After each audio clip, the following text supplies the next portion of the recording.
Hey, what's up everyone? This is Brian Boyle from Brian Boyle Music, back with another video. Pro Tools for Beginners, How to EQ. Alright, so equalization or EQ, what can it do for you? I'm not trying to rhyme, that's just happening. Applications, it can brighten or boost the sounds of instruments you'd like to highlight in the mix. Adversely, it can dampen or attenuate the sounds of the instruments you'd like to hide in the mix. It can add interesting or fun effects to existing audio. For example, you can make a crystal clear voice sound like it is on the other end of a telephone call. We're going to go over the EQ process, which is one, you're going to add your plugin. Next, you're going to pick the center frequency that you want to focus on your tonal changes. After that, we'll talk about high and low pass filters, peaking versus shelving EQ, selecting your bandwidth, otherwise known as the letter Q, and finally altering the amplitude by applying a cut or boost to that specified frequency range. Alright, so let's get started.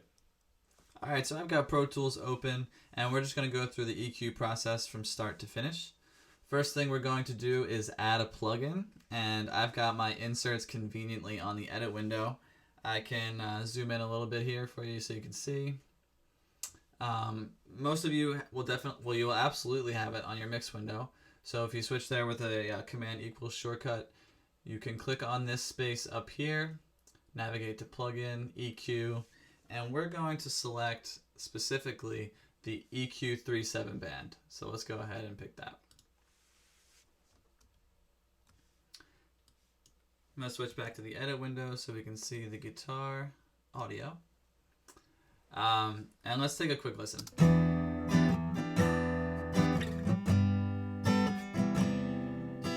So this is unaffected, no EQ at all. Alright, cool. So the first thing I want to talk about is picking the frequency that you want to focus on, the one that you want to affect. A lot of times you want to cut the low frequencies in a mix to make some more space for other things.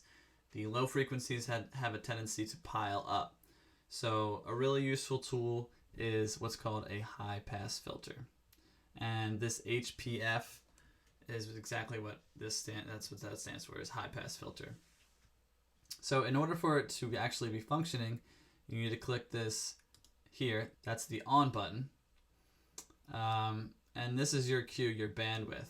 So I like to turn it all the way up and bring this up a little bit to where I want to cut the lows out. So I usually cut them out to about 60. That cuts out all the really low frequencies that can make things sound muddy.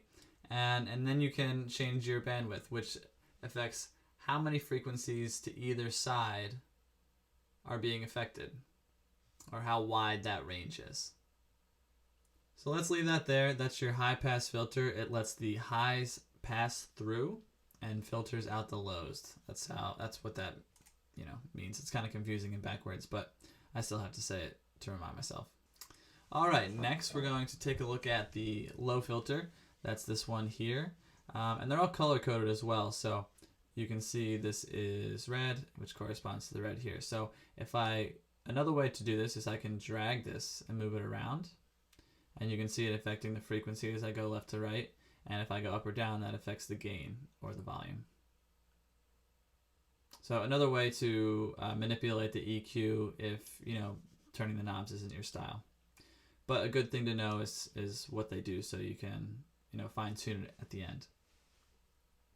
So let's cut a little bit more of the lows here, and then we're going to widen this a little bit to leave some of the lows back here.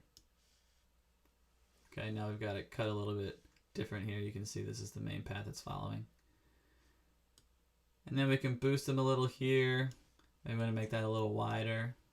Move it down a little bit, maybe up a little bit here to about 1,000. Or we can take this down to 500. Double click, punch in the value that you want. Things tend to pile up around 500 Hertz, so often we'll have a narrow attenuation to sort of cut out those frequencies that are really mid-heavy. We can boost a little around 1,000 for some brightness. And then finally, this is a low pass filter, which cuts the highs out. And it works the same way as the high pass filter over here. You could filter this whole thing out if you wanted. But we're not going to use that. I just sort of wanted to show you that you can. Finally, the high filter, we can boost it a little bit here, make this a wider scope.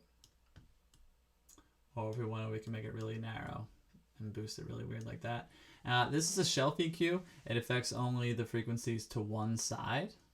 Whereas if you switch it to a peak EQ, that affects the frequencies to either side, and it's based off of your selected frequency. So this changes the range of frequencies that are affected. This changes the volume of the affected frequencies, and this selects the frequency. So that's a quick rundown of how to use an EQ.